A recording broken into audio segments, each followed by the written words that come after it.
to the Barrett Street version of the East Courtroom at the John Minor Wisdom Court building. Judge Wiener and Judge Engelhardt and I are delighted to be at Tulane to have this session of oral argument. This is day 3 for the panel. We have 3 cases that are to be argued this morning. Counsel are all very skilled and familiar with our lighting system, and the sound sounds good, so as long as you keep your voices up, we're good. We do record the sessions for purposes of listening to the oral argument and opinion writing. Having said that, we call the first case 22-50196, Johnson versus the City of San Antonio et al. Ms. House? Yes.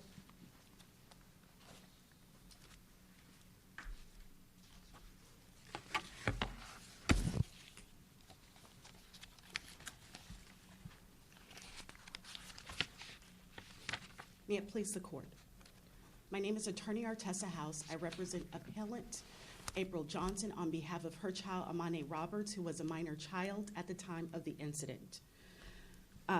The lower court erred when it granted the City of San Antonio summary judgment when the evidence and the court records show there is a genuine issue of material fact as it relates to the City of San Antonio's policy, either by actual written policy or an unofficial custom or practice exercised repeatedly that was the driving force of the appellant's constitutional injuries. The lower court also erred when it granted the City of San Antonio summary judgment when the evidence in the court record shows that a genuine issue of material fact existed concerning the City of San Antonio's negligent hiring and retention of Officer Gary Tulane. It is irrefutable that a lower court erred when it concluded that the City of San Antonio is not liable for the negligent hiring and retention of Officer Tulane, particularly when the City of San Antonio and the San Antonio Police Department records show substantial and repeated use of excessive force by Officer Gary Tulane on citizens of San Antonio. At all times pertinent, Gary Tulane was acting under the color of law when deprived citizens of their rights that are secured under the 4th and 14th Amendment to the United States Constitution, and as the rights that are protected pursuant to 42 U.S.C. 1983, all of which are clearly established federal laws. As to Officer Tulane and Officer Osorio, while the lower courts properly denied Officer Tulane and Officer Osorio's motions for summary judgment, appellants believe that the lower courts erred when it dismissed on summary judgment motion based on appellant's Texas Tort Claims Act action against Officer Tulane and Officer Osorio, when the evidence in court's own records show that both Officer Tulane and Osorio were not entitled to qualified immunity. When it comes to the City of San Antonio and their error in granting summary judgment in favor of the City of San Antonio, thereby terminating their participation in this case, when the evidence in lower court's record shows that there is a genuine issue of material fact concerning the City of San Antonio's unconstitutional policy, either by, number 1, actual written policy, or 2, an unofficial custom or practice exercised repeatedly, which was the driving force of appellant's constitutional injuries. The court reviews a district court's grant of summary judgment de novo and applies the same standard as a district court, that's Ferraro v. Liberty Mutual Fire Insurance Co. And in doing so, the court reviews all facts and evidence in light of the most favorable to the non-moving party. Summary judgment is proper when there is no genuine dispute as to a material fact and movement is entitled to judgment as a matter of law. Let me stop you, Counsel. Yes. With this one, it's very fact-intensive, to put it mildly. You had an assortment of claims, both as to the city, as to the officers. Some the district court left in and some did not. So zone in, if you will, on as to the officers, why you find that the district court erred. There is dash cam and so forth in this, and we've looked at that already. So just know that we've looked at it to whatever extent it's helpful. So help us understand, better the argument you make. Yes, Judge. As it relates to Officer Tooley and Officer Osoria, they're not shielded under the Texas Tort Claims Act because, as you saw in the dash cam video, almost all of the big vehicles driven by SAPD officers hold out and represent to the public that they are there to, number one, protect, and number two, serve. They did not do that on that day when it came to April Johnson and also her 14-year-old minor child, Amane Roberts. Counselor, both of those plaintiffs in this case, there was some question, I understood that only Roberts is the plaintiff? Right now, yes. So at the time when this was filed, Amane Roberts was 14 years old. She was a minor.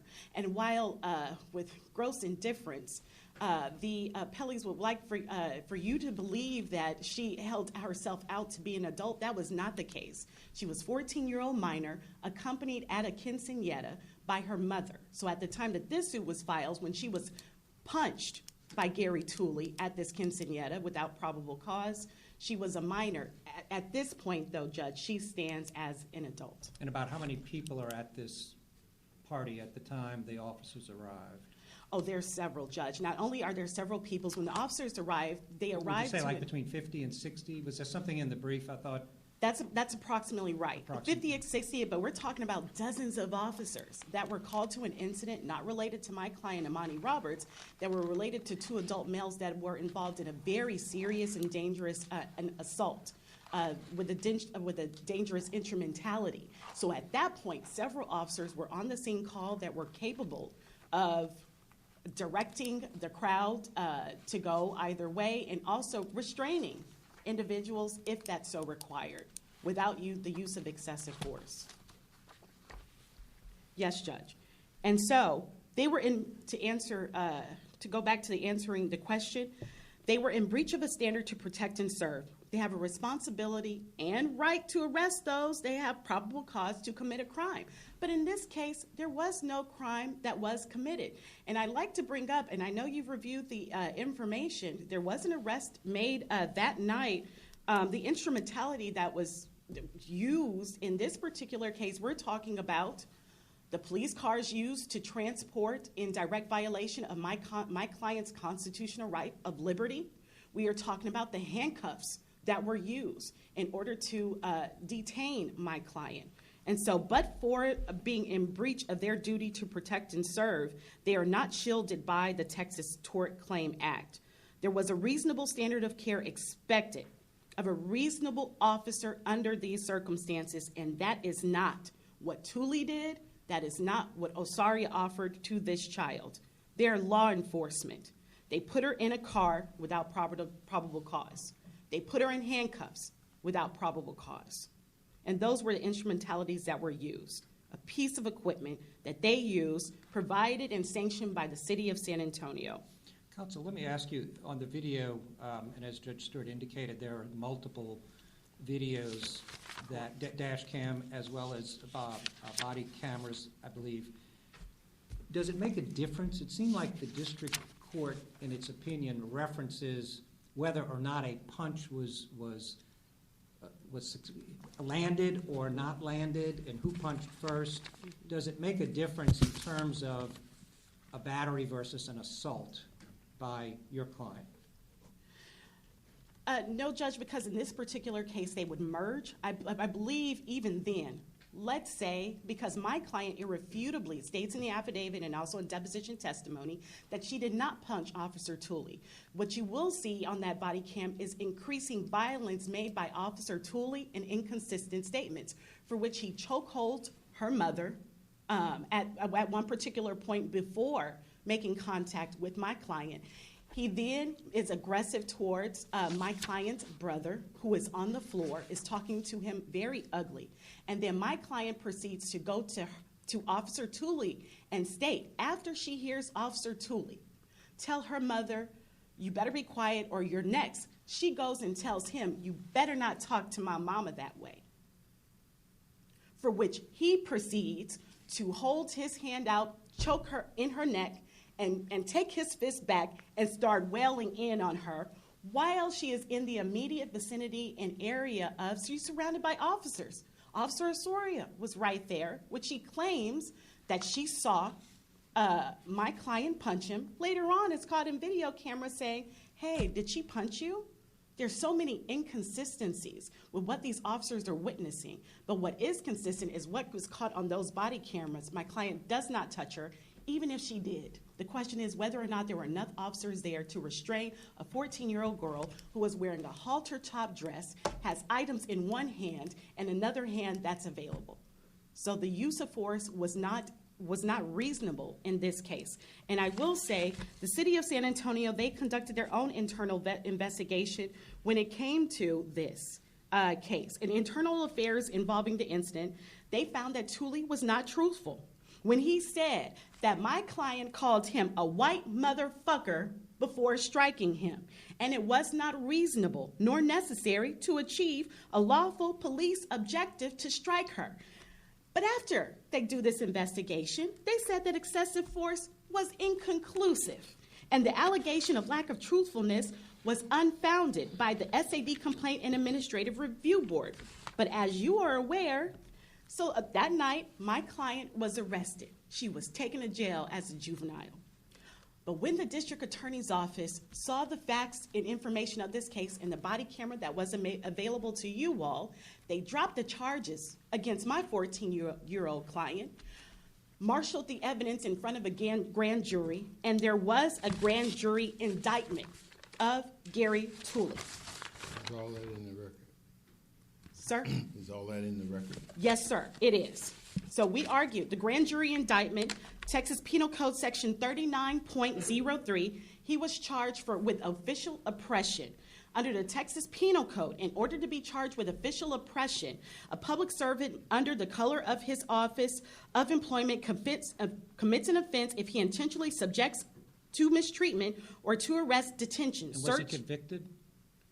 He was not. So let me explain what happened. Well, an indictment, as we know, is an accusation, a charge brought forth from a grand jury. So I think there's a difference. I hope you agree. There's a difference between someone being charged with a crime and someone being convicted of a crime. Judge, I do respect that there is a difference. He was indicted under DA Nicholas LaHood. During that time, there was a transition after the indictment to a new DA that took over that office. And at that time, those charges were dismissed. Is that in the record? That is not. That part is not. No, it isn't. Come back to your argument about the city. What's the best case that helps you in terms of your argument about the city policy? Sure.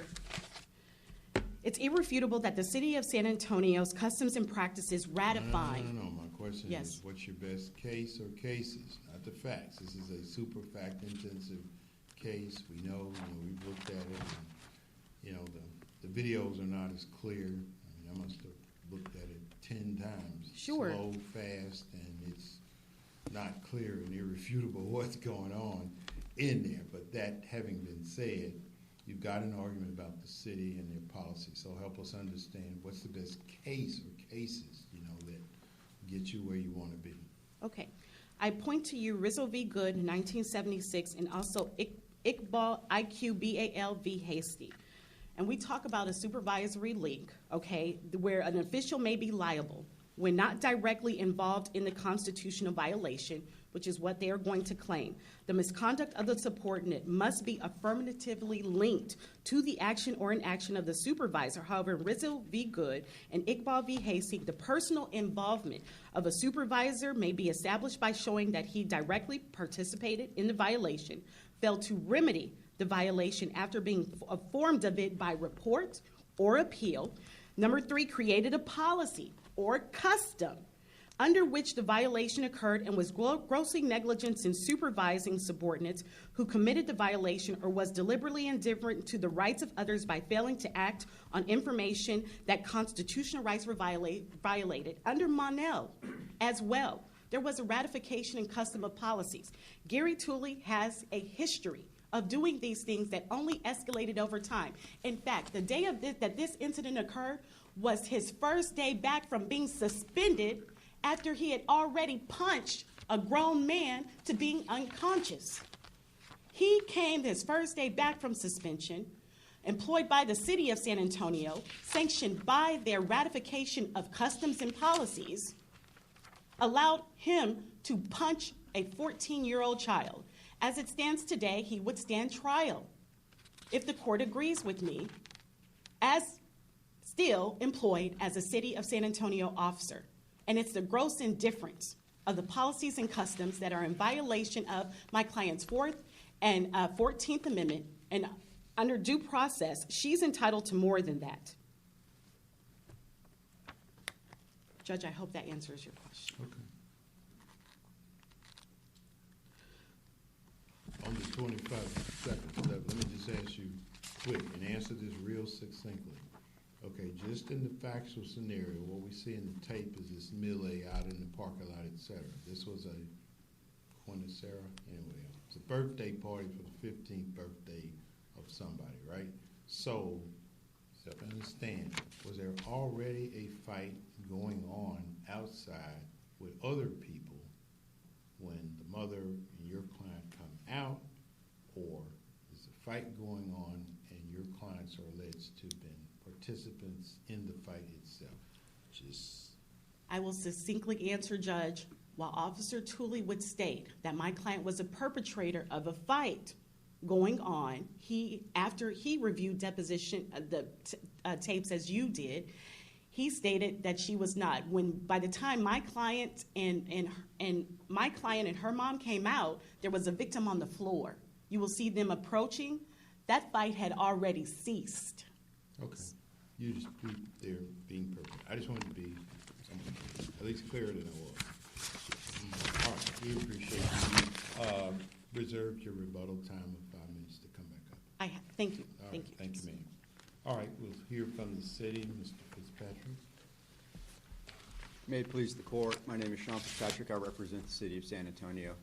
The only orders that are properly before this court are the orders denying Officer Tooley's qualified immunity-based motion for summary judgment and partially denying Officer Osoria's immunity-based motion as well.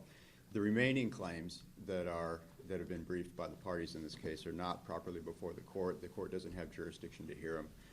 And that would be the grant of summary judgment for the city of San Antonio and for Officer Gross, and the partial summary judgment granted in favor of Officer Osoria. So the very first, the invocation of appellate jurisdiction happened when Appellant Roberts filed a notice of appeal in the district court, and it identified specifically what she was appealing.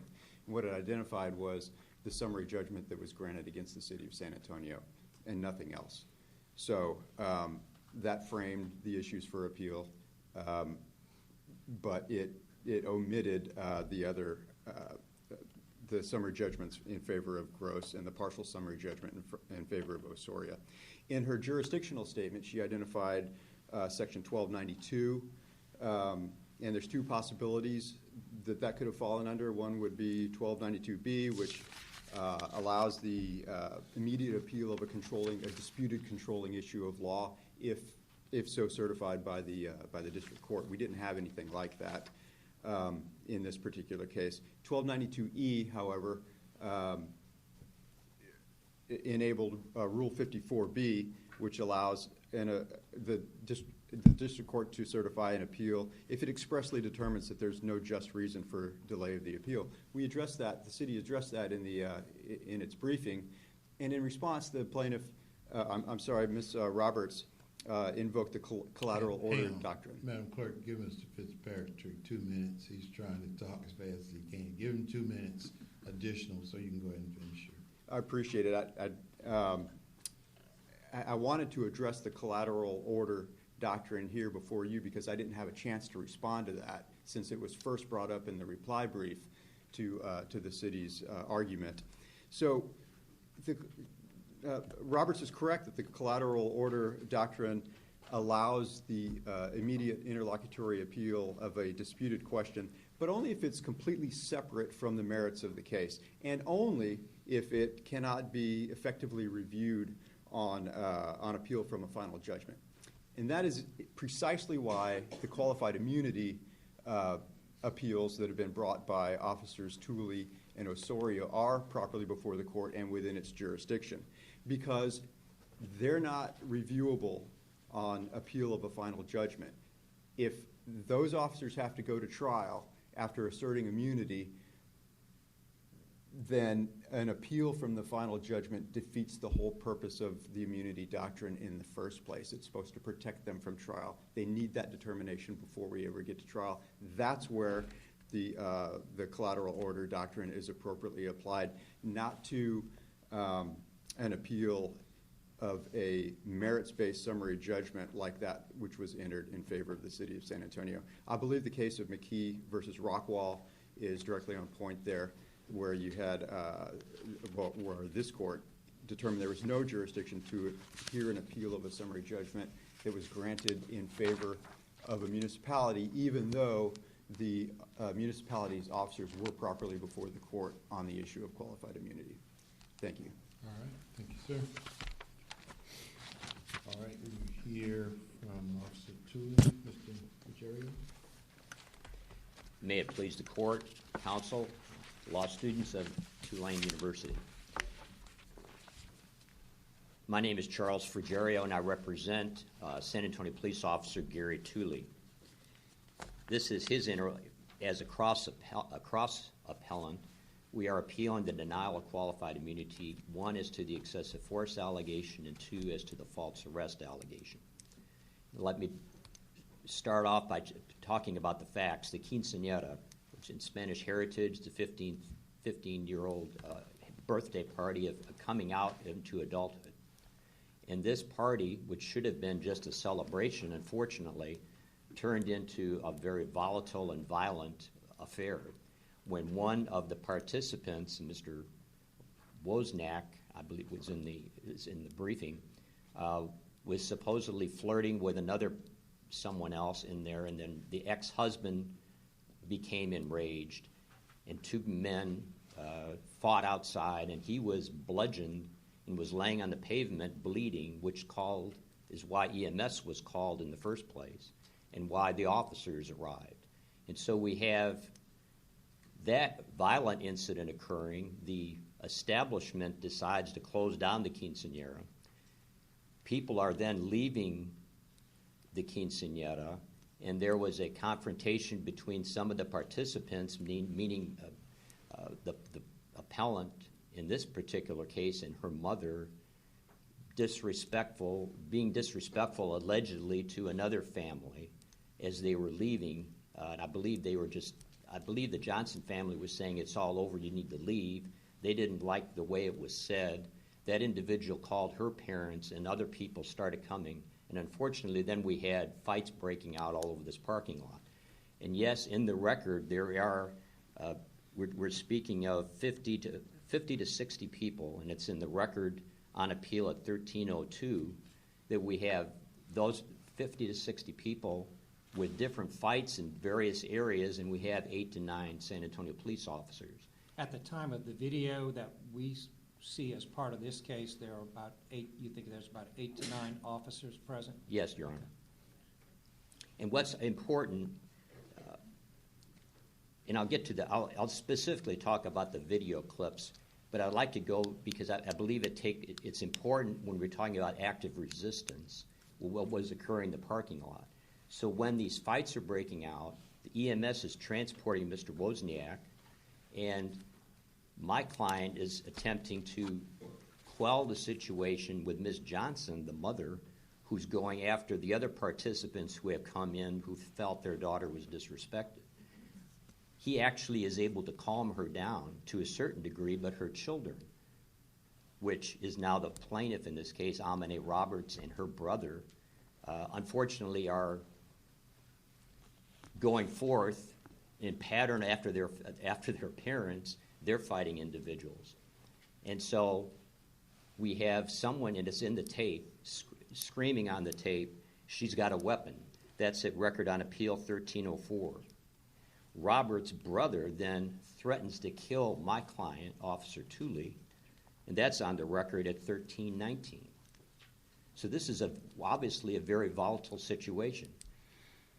Amine Roberts then, And this is where the tape, which is actually the fourth tape, comes into play, because she is very upset. And you can see in the fourth tape that starts at 24 minutes and 20 seconds, which is the fourth clip. On the fourth clip, her male friends are attempting to restrain her, and you can tell that she is charging ahead, even though they're trying to hold on to her, trying to get at these other individuals who she's upset with. All of this, when it starts at 24:20, now we're dealing with a 3-minute time frame. And in that 3-minute time frame are the clips that we have submitted in the record. The second one being when Roberts goes after Officer Osorio, and that's at 26:07, which is tape number 2. That's vitally important to this because that's within 1 minute. You'll see the tape where she actually makes contact. She lifts up her blouse and makes contact with the female officer, Officer Osorio. Well, I looked at it 10 times. I can't see. I know you're arguing that, but it's sure not that clear. It's With clear regard to- it's clear about her movement, but whether or not there's contact made, it's really hard. I looked at it in slow motion, fast, whatever. But I get your argument. But I guess the point was, does it matter from your standpoint whether actual contact was made or not? Back to kind of a question Judge Engelhardt asked. Yes, it would not matter because it's still an attempted assault, and you can see the uppercut. Let me ask you a hypothetical question. If there has been no crowd, it was just this one plaintiff complaining about the officer, your client, would it have been reasonable for your client to have used force on Roberts? Or is it only because, as you described it, all of this melee was going on? I think you have to take into consideration what was occurring in the melee, and that was important. My client still has testified that he was struck by Amine Roberts, and if you strike an officer, then I think you can still have a compliance strike, and he'd still be entitled to a compliance strike because of that. But in this particular case, because of what we do see on the film, of all 4 clips, we see a very volatile situation and someone who's very upset and who has attacked Osorio and then within less than a minute goes after my client, Officer Tulane. And then Officer Tulane delivers a compliance strike, and then it still takes Officer Tulane, Osorio, and Gross, 3 officers, to be able to control her and place her in the patrol car. I still have trouble getting my head around she's 14 years old. Well, Your Honor, she was granted she was 5'3", but she was acting like, unfortunately, she was patting herself after her parent. I mean, She was I see upset. it. She's 14, though. It's hard for me to get past it, and I see on the tape what looks like a chokehold. She's put down, etc. I get it, but I mean, when I'm looking at it, I'm like, she's 14. So I'm like, okay.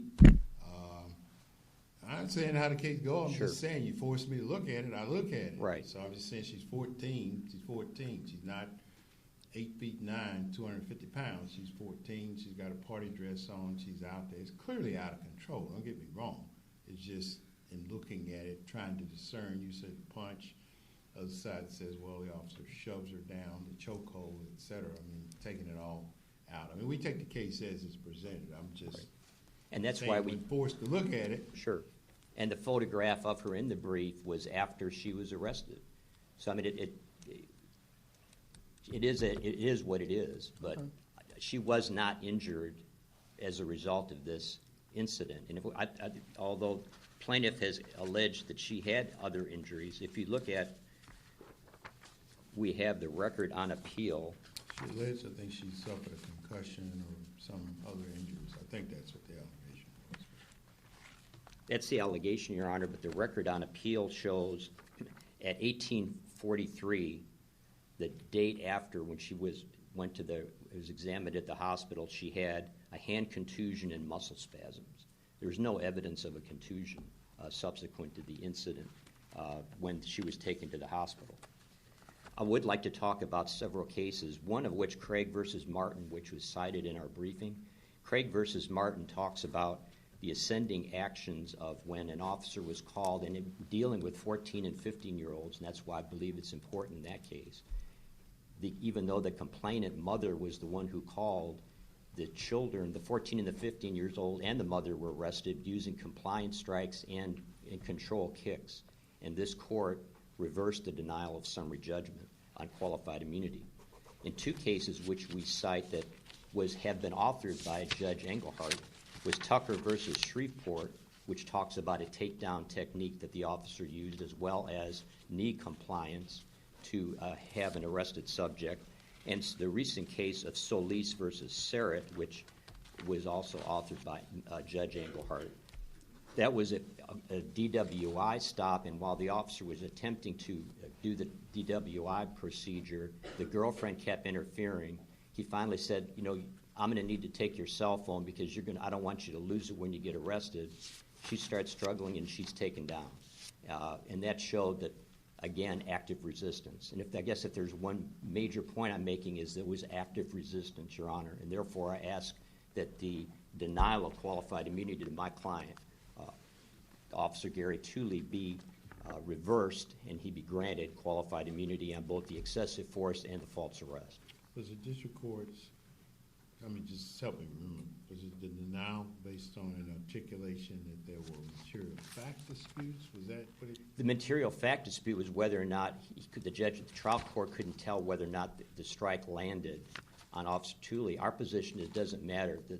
The punch was thrown. And so I assume you argued the alternative.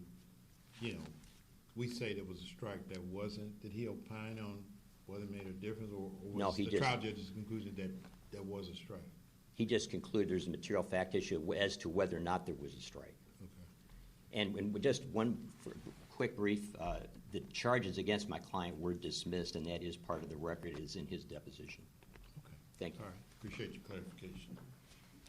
All right. We'll hear from counsel for Ms. Osorio.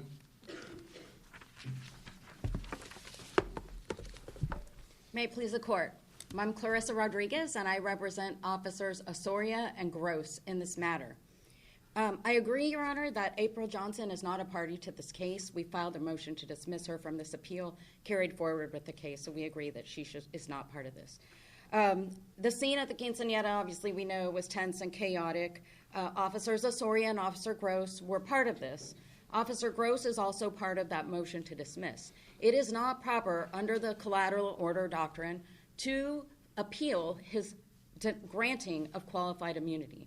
In fact, similar to my colleague, it would defy the policy reasons behind qualified immunity if his appeal was allowed to go forward. Therefore, we respectfully request that you dismiss Officer Gross from this appeal based on the district court's granting of his qualified immunity.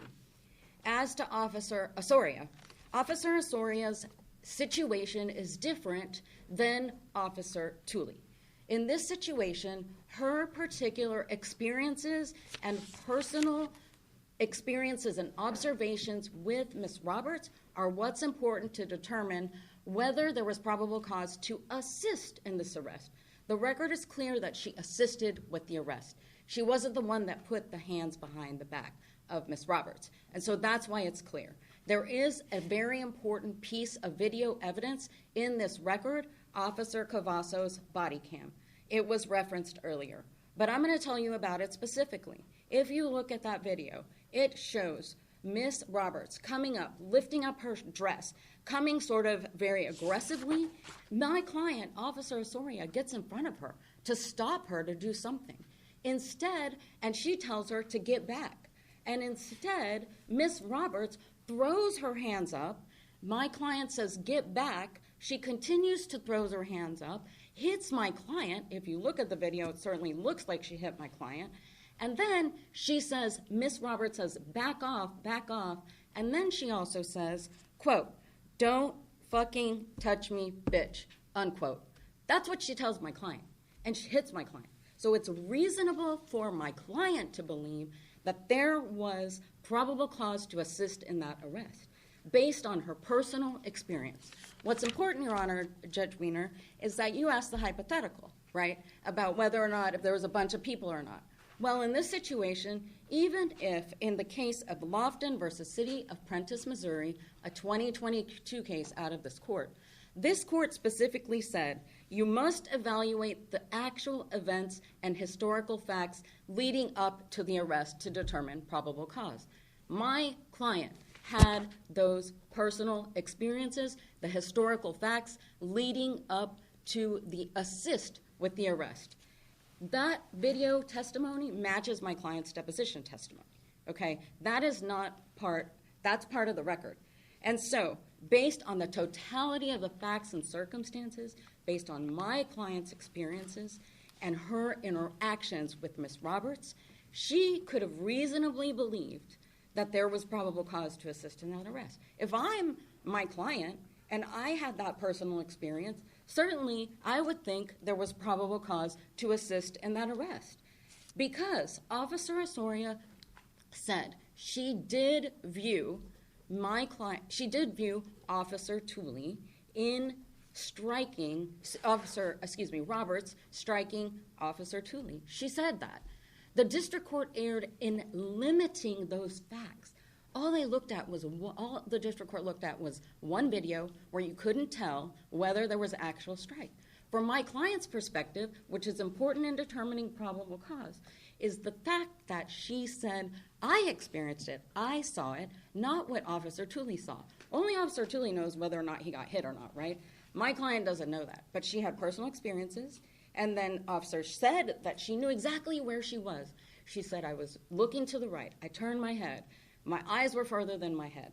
I knew what happened. She observed fights before involving Ms. Roberts. Officer Hillman's cam, which is in the record, shows there's Ms. Roberts getting aggressive as well and being a little unruly. But my client specifically experienced Ms. Roberts' hostile, aggressive, and behavior towards her. And so in that particular perspective, from my client, not Officer Tooley, from Officer Osoria's perspective, she had probable cause to assist in the arrest. And it took her and two other officers to get Ms. Roberts under control. In addition to those perspectives that's required to be listened to and heard before the actual arrest, there were other observations in addition to her experience and then watching the strike of Officer Tooley. She also experienced arriving at the scene. She knew she was there for a particular assault in progress. She also experienced Ms. Roberts not listening to lawful orders, telling her to get back. That's in the record in my client's deposition. She assisted in the arrest, and afterwards, she was uncooperative during the arrest. So there's 4 reasons about why my client it was reasonable for her to believe, from her perspective, that entitled her to qualified immunity. We also agree, Your Honor, that way, based on the totality of the facts and circumstances, her personal observations, experiences with Ms. Roberts at the time of assisting with the arrest, it was objectively reasonable for my client to believe there was probable cause for participating in the arrest, and we request that you reverse and render the denial of her qualified immunity. As to the state law claims, very briefly, we believe that the district court properly dismissed the intentional tort claims. There were false arrests. The only claims against my client are false arrest and false imprisonment. Under 1983, the false imprisonment claims are kind of rolled into the 1983 claims. However, under the Texas Tort Claims Act, there are also false imprisonment claims. There's intentional infliction of emotional distress, defamation. Those are barred under the Texas Tort Claims Act. There's no waiver of immunity. My client was sued in conjunction with the city, and they were properly dismissed by the district court under Texas Tort Claims Act 101-106F. That entitles immediate dismissal of my client upon suing both the city and my client. And then also there is no waiver of immunity for intentional tort claims under Texas Tort Claims Act 101-057. Thank you, Your Honors. Okay, thank you. All right, Ms. House, we're back to you for rebuttal.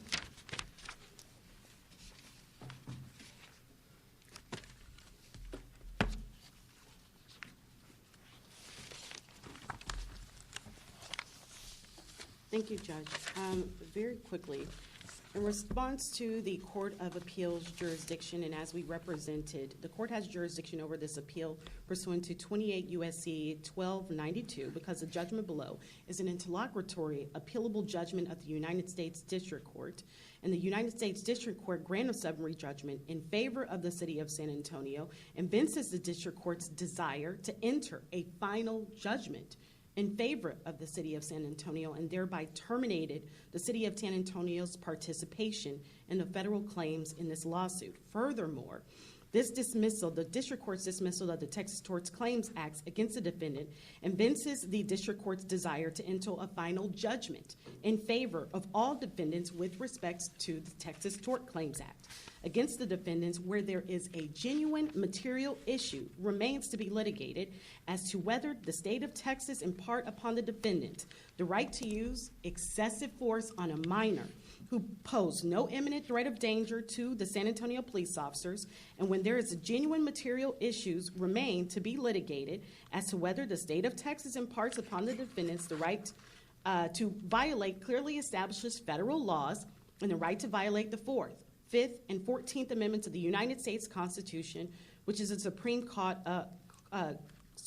law of the land. Furthermore, the District Court's dismissal of the Texas Tort Claims actions against the City of San Antonio, Gary Tulane, defendant Officer Gross, and defendant Officer Osoria evinces the District Court's desire to enter a final judgment in favor of all defendants.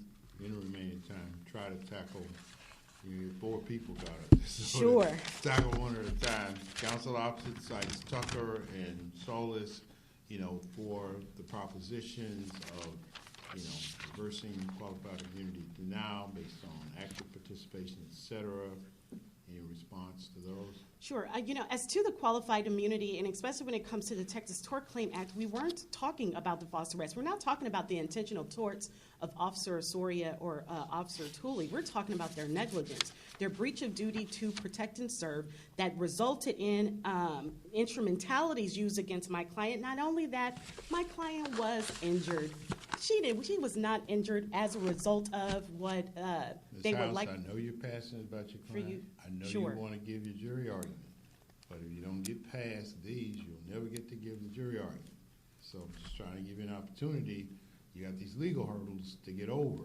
So just try, if you can, to hone in on, what we may be missing or what's deficit. I mean, you got the briefs, but just this is your shot to respond back at those particular points. Sure. Let's talk about why we're right about the qualified immunity. The policy issues because there's a reckless indifference to the plight of African Americans. My client sustained injuries. We're also talking about Monell when it comes to policies or customs that were adopted by the City of San Antonio. There is reckless indifference to the right of persons when it comes to this case. And there's racism embedded in those reckless indifferences.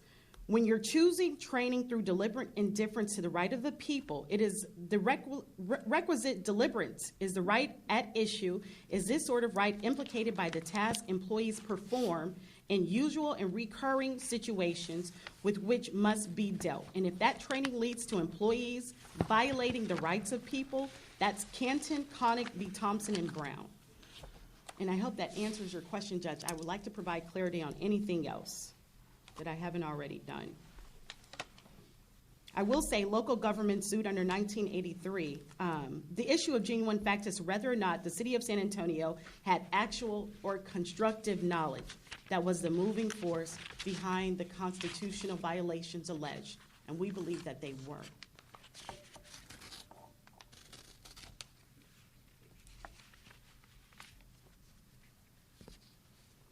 This child in this case, and it resulted in massive injuries due to the use of excessive force. There was unspecified intracranial injury due to loss of consciousness. There was a subsequent encounter with concussion without loss of consciousness, and then there was as a result of the use of excessive force.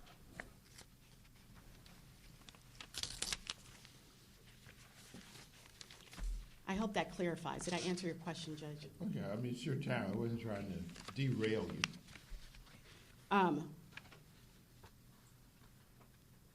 That's it, Your Honor. Okay, all right. Well, That concludes the argument's case. Lot going on in the case, counsel, but just trust me. Read it, looked at it, we'll read it, look at it some more, and pour it out. We appreciate the briefing and the oral argument to help us clarify. The case will be submitted and we'll be able to